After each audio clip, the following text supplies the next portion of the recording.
Hello guys, welcome back to my channel. তো শান্তিনিকেতনে আজকে ছিল ডে 2। তো চলো আজকে দেখাবো সারাদিনটা কিভাবে কাটালাম। তো সকালে তো চা বিস্কুট খেয়ে দিনটা শুরু করেছিলাম, কিন্তু যেহেতু কঙ্কালীতলায় যাব, গিয়ে পুজো দেব, তাই নিরামিষ খাওয়ারই ইচ্ছা ছিল, কিন্তু নিরামিষ এখানে কিচ্ছু পাওয়া যাচ্ছিল না। তো চা দিয়ে সেকা পাউরুটি দিয়ে আমরা সবাই ব্রেকফাস্টটা করে নিয়েছিলাম হালকা পাতলা।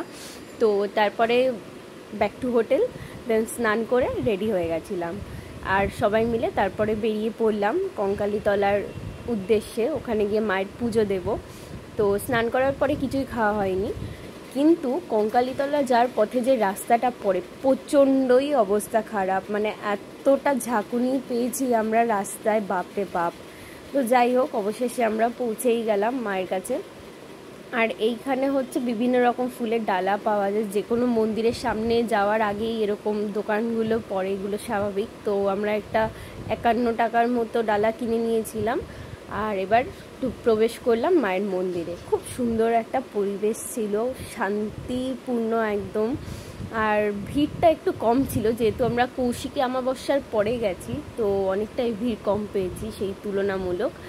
আর এই যে মায়ের এখানে পুজোর লাইন, প্রথমেই বলে দিই কঙ্কালীতলা কিন্তু এটা একটা সতীপীঠ। মায়ের এখানে কোমর পড়েছিল, যেটা বাংলায় আমরা কঙ্কালও বলে থাকি, তাই সুতরাং সেই পরিপ্রেক্ষিতে খানিকটা এর নাম কঙ্কালীতলাও হয়েছে। তারপর এখানে আমরা পুজো টুজো দিলাম, তারপর ভোগের কুপন নিয়ে আমরা এখান থেকে দুপুরের ভোগটা খেয়েছিলাম। তো প্রথমেই দিয়েছিল মায়ের সামনে রাখার যেই ভোগটা থাকে সেটা দিয়েছিল, তারপরে যথারীতি নিরামিষ খাবার। এখানে পুজো দিয়ে সবথেকে বেশি ভালো লেগেছিল যে অনেকটা সময় নিয়ে ভক্তিপূর্ণভাবে মাকে পুজো দিতে পেরেছিলাম। আর যেখানে যেখানে সতীপীঠ থাকে সেখানে তো ভোলে বাবার একটা করে মন্দির থাকবেই থাকবে, সুতরাং সেখানে আমরা চলে গেছিলাম শিব ঠাকুরের মন্দিরে। খাওয়া হয়ে গেছিলো বলে পুজো দিইনি, প্রণাম করে চলে এসেছিলাম। তারপরে নেক্সট আমরা গেছিলাম এখানে আধার কার্ড না থাকা এবং আধার কার্ডের কোনো রকম জেরক্স বা কিছু না থাকার জন্য আমরা এখানে ঢুকতে পারিনি। জায়গাটা নাকি হরিণ দেখা যায়, তার জন্যে এটা ফেমাস। তো যাই হোক, মনটা একটু আপসেট হয়ে গেছিলো, বাট নেক্সট জায়গাটা যেখানে গেছিলাম একদম মনটা ভরে গেছিলো।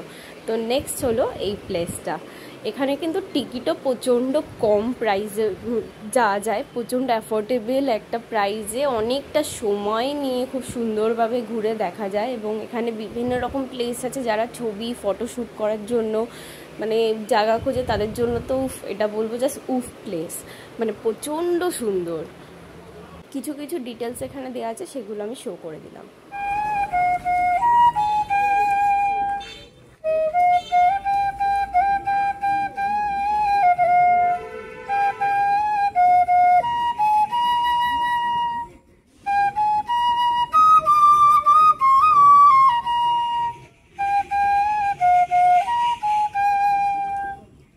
কি সুন্দর লাগলো তো, আমারও প্রচণ্ড ভালো লেগেছে। দাঁড়িয়ে দাঁড়িয়ে অনেকক্ষণ আমি শুনলাম, ভিডিও করলাম, প্রচণ্ড ভালো লাগছিল বেশ।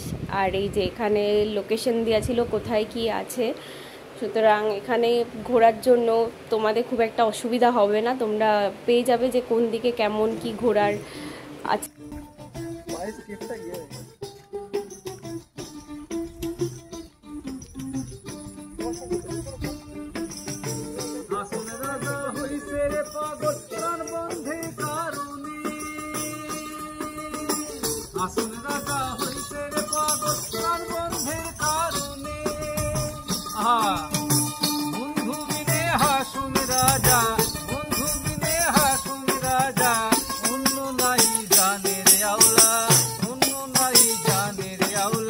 ভদ্রলোক এত সুন্দর গান করছিলেন যে আমি এক মুহূর্তের জন্য পুরো ওখানে পজ হয়ে দাঁড়িয়েই গেছি, আর এক মনে জাস্ট শুনে যাচ্ছি। আমি ভুলেই গেছি যে আমি এখানে ঘুরতে এসেছি। কোথাও কোথাও মনে হচ্ছে যেন আমি ওনার গান শুনতেই এখানে এসেছি, এত সুন্দর ওনার গান ছিল। তো এরপরে আমি দেখাবো যে উনি একটা গান করেছেন, এত সুন্দর এত সুন্দর, তোমরাই বরং একবার একটু শুনে নাও।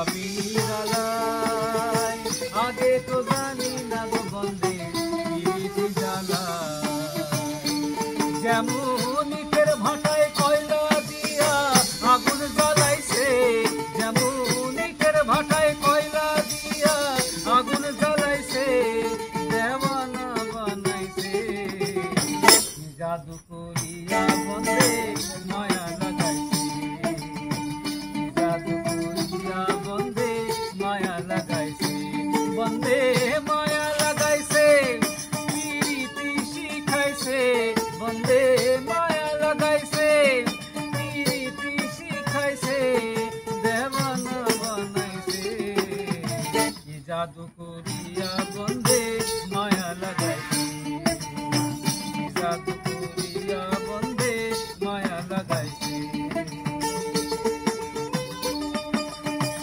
প্রকৃতির এমন সৌন্দর্যের সাথে এরকম সুন্দর গান শুনে মানসিক শান্তি আসবে না তো আর কি হবে। তো যাই হোক, থ্যাঙ্কফুল আমি এর জন্য গডের কাছে যে এত সুন্দর মোমেন্টটা এনজয় করতে পেরেছি। আর এখানে ইতিহাসের পাতার যে বিরসা মুন্ডা আমরা যেগুলো পড়েছিলাম তো সব তুলে ধরা হয়েছিল, তাদেরই একটা দিবস পালন করা হয়, যেহেতু তাদের ইতিহাসে একটা বড় কৃতিত্ব আছে। তো সেই হিসেবেই চারিদিকে কিন্তু সারি সারি দোকানপাটও ছিল। কত সুন্দর একটা জগন্নাথ মন্দির।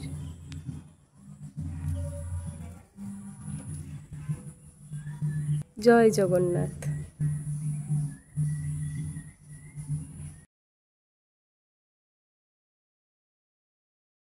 এখানে এতগুলো রাজ্যের আদিবাসী সমাজের বা জীবনের যে প্রতিচ্ছবিটা তুলে ধরেছে, তারই মধ্যে সবার প্রথমেই আছে পশ্চিমবঙ্গ, আমাদের বাংলা। চলো এটাই দেখা যাক ভেতরে ঢুকে। তুলসী গাছ সামনে,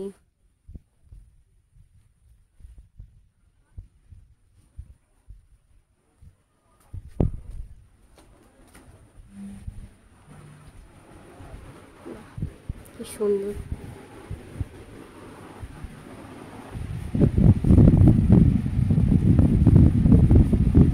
মা দুর্গা, শঙ্খ, মা শঙ্খের মধ্যে কি সুন্দর সুন্দর চিত্র অঙ্কন করা আছে, সরস্বতী দেবী, শ্রী গণেশ। বাহ, কি সুন্দর প্রতিটা। আর নেক্সট দেখা যাক বিভিন্ন মূর্তি, ঠাকুরের মূর্তি কত রকম, ঢোল, তবলা, ঢোল না তবলা কি জানি না আমি কি বলে, এই যে এগুলো দুর্গা পুজোতে বাজানো হয়।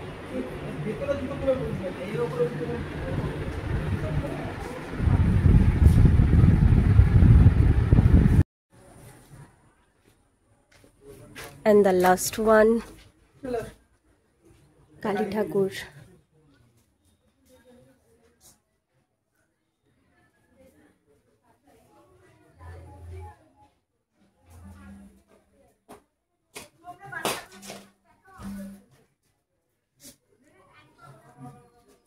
শেষ। Assam, Jharkhand, Manipur, Tripura and etcetera etcetera.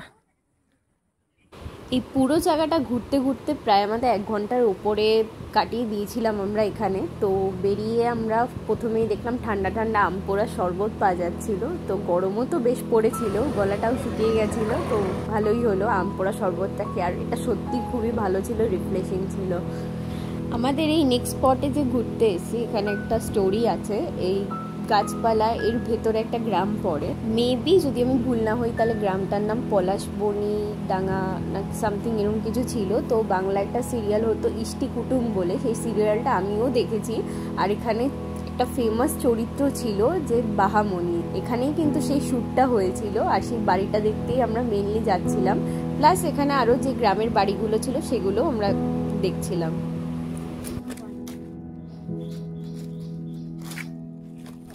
কি দিয়ে তৈরি এগুলো? আমের আটি।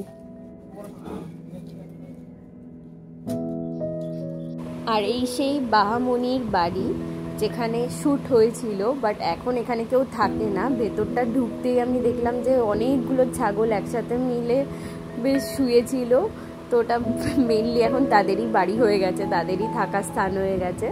তো যাই হোক, এই জায়গাটা ঘুরছিলাম বাহামণি, ওখানেই কিন্তু সামনে ওই জিনিসগুলো বিক্রি হচ্ছিল। আর তারপরেই আমরা চলে গেলাম হাটে। যে সোনাঝুরি হাটটা হয় সেটা প্রতি শনিবার করে হয়, আর তাছাড়া একটা নর্মাল হাট প্রতিদিনই হয়। কিন্তু রবিবারে এই হাটে এসে অবাক হয়ে গেলাম যে এইরকম একটা দৃশ্য দেখবো ভাবতে পারিনি, যে এখানেও এরা জায়গাটা ছাড়েনি, যে এই রিলসে শুটিং করতে। বাপরে বাপ, সবাই মিলে তো জড়ো হয়ে এমনভাবে দেখছিল, দূর থেকে ভাবলাম কি না কি শুটিং হচ্ছে, আর এসে দেখলাম যে মানে ব্যাপারটা হলো খোদা পাহাড় নিকলা চুহা, ওরকমই ব্যাপারটা। তো যাই হোক, সন্ধে হয়ে গেছিলো, সন্ধে হাটটা দেখতে কিন্তু খুব সুন্দর লাগছিল। তারপরে হোটেলে চলে গেলাম ফ্রেশ হয়ে, দেন একটু চিকেন পকোড়া আর প্যান ফ্রাইড মোমো খাচ্ছিলাম। খাওয়া দাওয়া শেষে একটুখানি সবাই রেস্ট নিয়ে আবার রাতে আমরা বেরিয়ে গেলাম ডিনার করতে। তো এখানে একটা আমাদের রেস্টুরেন্টের থেকে 2 পা হেঁটেই ছিল রেস্টুরেন্টটা, তো এখান থেকে ডিনার করেছি। একদম প্লেন ডিনার ছিল, খুব ভালো খেয়েছিলাম। তো যাই হোক, দেখা হচ্ছে পরের দিনের ব্লগে।